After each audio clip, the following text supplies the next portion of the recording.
ये हैं ब्यूटेन की संरूपण समावयवी।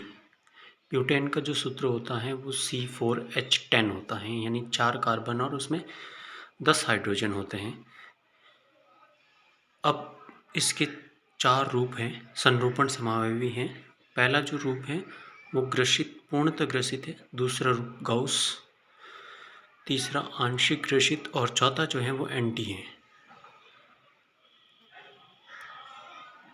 पहला वाला यहाँ पे देखिए 2 कार्बन आपको दिख रहे हैं, 4 कार्बन यहाँ पे दिख रहे हैं आपको। जो पहला वाला कार्बन है, दूसरा, तीसरा और चौथा, यहाँ पे इस कार्बन को उन्होंने देखा, इन 2 कार्बन को उन्होंने देखा। ये वाला कार्बन आगे था, ये वाला कार्बन पीछे था और इस कार्बन के साथ 3 बंधे जुड़े हुए थे। ये 2 हाइड्रोजन है, एक CH3 है। इस कार्बन के साथ भी 2 हाइड्रोजन है और एक CH3 है।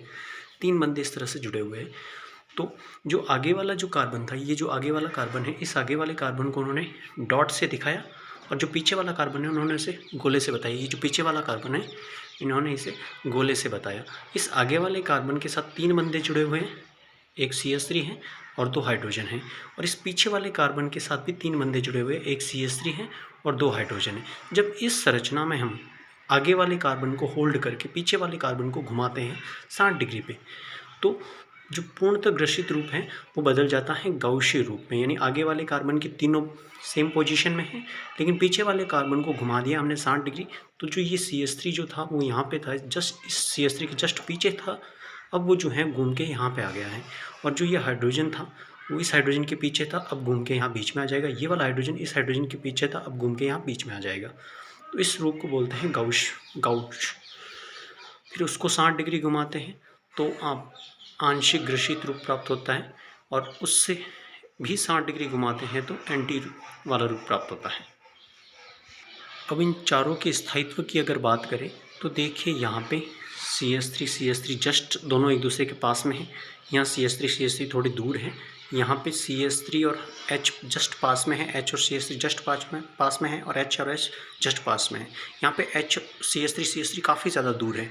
तो इन दोनों बहुत ज़्यादा दूर होने के कारण दोनों CH3 के बीच में क्या होगा, बहुत कम प्रतिकर्षण होगा। लेकिन यहाँ पे बहुत ज़्यादा प्रतिकर्षण होगा CH3 जस्ट पास होने के कारण।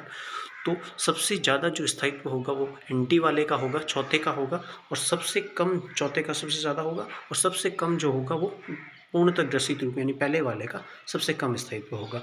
सेकेंड और थर्ड की अगर हम बात करें तो सेकेंड और थर्ड में देखिए कि यहाँ पे दोनों समूह जस्ट पास में हैं, दोनों समूह जस्ट पास में है तो ज़्यादा प्रतिकर्षण होगा तो स्थायित्व कम हो जाएगा। यहाँ दोनों समूह थोड़े दूर दूर हैं तो प्रतिकर्षण कम होने के कारण स्थायित्व जो है वो दूसरे का ज़्यादा होगा और तीसरे का कम होगा।